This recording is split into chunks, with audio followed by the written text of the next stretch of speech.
Hi friends, నా పేరు రవి. మొదటిగా అందరికీ గణతంత్ర దినోత్సవ శుభాకాంక్షలు. మనం ఇండియాలో రెండు ఫెస్టివల్స్ మాత్రం రీజనల్ ఫీలింగ్ లేకుండా, రిలీజియన్ ఫీలింగ్ లేకుండా జరుపుకుంటాము. ఆ రెండు ఫెస్టివల్సే ఆగస్టు 15 స్వాతంత్ర దినోత్సవం, జనవరి 26 రిపబ్లిక్ డే అంటే గణతంత్ర దినోత్సవం. ఆగస్టు 15న ఇండిపెండెన్స్ డే అని స్వాతంత్ర దినోత్సవంగా ఎందుకు జరుపుకుంటామంటే, దాదాపులో 200 సంవత్సరాలు బ్రిటిష్ వాళ్ళు మనల్ని పరిపాలించిన తర్వాత ఎందరో నాయకుల త్యాగ ఫలితంగా ఎందరో నాయకులు వాళ్ళ ప్రాణాలను అర్పించి మనకి ఇండియాకి స్వాతంత్రం తేవడం జరిగింది. దానివల్ల వాళ్ళ త్యాగాల గుర్తుగా 1947 ఆగస్టు 15న బ్రిటిష్ వారు మన దేశాన్ని వదిలి వెళ్ళడం జరిగింది. అప్పటి నుంచి మనకి స్వాతంత్రం అనేది బ్రిటిష్ వాళ్ళు ఇవ్వడం జరిగింది. కాబట్టి బ్రిటిష్ వాళ్ళు మన దేశాన్ని నుంచి 1947 ఆగస్టు 15న వెళ్ళిపోయారు. కాబట్టి అప్పటి నుంచి మనము 1947 ఆగస్టు 15న ఇండిపెండెన్స్ డే అంటే స్వాతంత్ర దినోత్సవం అని, 1950 జనవరి 26 నుంచి రిపబ్లిక్ డే అంటే గణతంత్ర దినోత్సవం అని జరుపుకుంటూ ఉన్నాం. అంటే 1947 ఆగస్టు 15న మనకు స్వాతంత్రం వచ్చినప్పటికీ 1950 జనవరి 26 వరకు మన రాజ్యాంగం అనేది అమల్లో లేదు.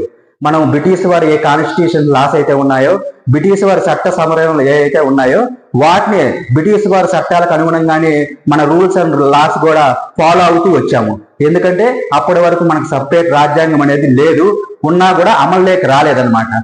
1950 జనవరి 26న డాక్టర్ బిఆర్ అంబేద్కర్ గారు రచించినటువంటి రాజ్యాంగం అనేది అమల్లోకి వచ్చింది. అంటే డాక్టర్ బిఆర్ అంబేద్కర్ గారు రచించినటువంటి రాజ్యాంగానికి గుర్తుగా జనవరి 26న మనము రిపబ్లిక్ డే జరుపుకోవడం జరుగుతుంది. అంటే గణతంత్ర దినోత్సవాన్ని జరుపుకుంటూ రావడం జరిగింది.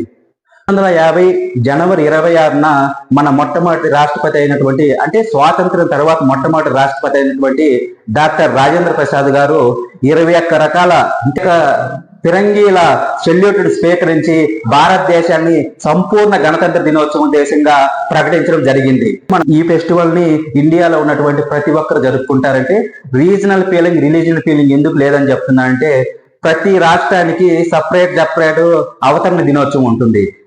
సపరేట్ గా ఆ రాష్ట్రాల్లో సెలబ్రేట్ చేసుకోవడం జరుగుతుంది. కానీ స్వాతంత్ర దినోత్సవం గణతంత్ర దినోత్సవంలో మాత్రం భారతదేశంలో ఉన్నటువంటి ప్రతి రాష్ట్రము ఒకేసారి సెలబ్రేట్ చేసుకోవడం జరుగుతుంది. కాబట్టి దీనికి రీజనల్ ఫీలింగ్ అనేది అసలు లేదు. ఇంకా రిలీజియన్ ఫీలింగ్ అంటావా, మామూలుగా అయితే హిందువులు అయితే జనరల్ గా సంక్రాంతి, ఉగాది, దసరా, దీపావళి అనే ఫెస్టివల్ జరుపుకుంటారు. ముస్లిమ్స్ అయితే బక్రీద్, రంజాన్ లాంటి ఫెస్టివల్ ని బాగా జరుపుకుంటారు. అదే క్రిస్టియన్స్ అయితే గుడ్ ఫ్రైడే, క్రిస్మస్ లాంటి ఫెస్టివల్ సెలబ్రేట్ చేసుకుంటారు.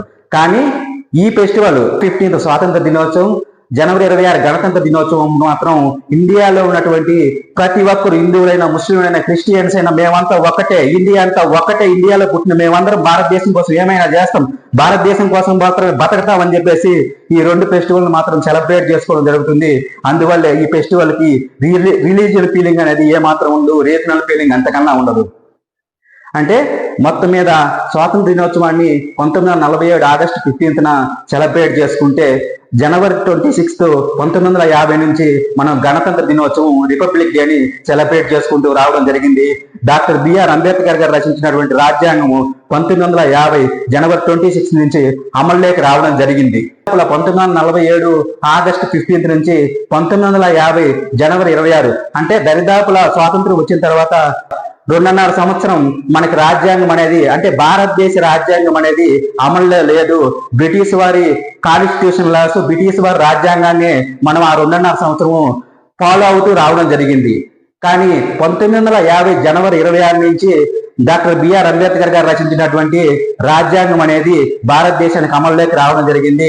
ఆయన గుర్తుగా, ఆయన రచించిన రాజ్యాంగానికి గుర్తుగా అప్పటి నుంచి భారతదేశ కాన్స్టిట్యూషన్ లాస్ అమల్లోకి రావడం జరిగింది. కాబట్టి అందుకు గుర్తుగా మనము 1950 జనవరి 26 నుంచి గణతంత్ర దినోత్సవంగా జరుపుకోవడం జరుగుతుంది.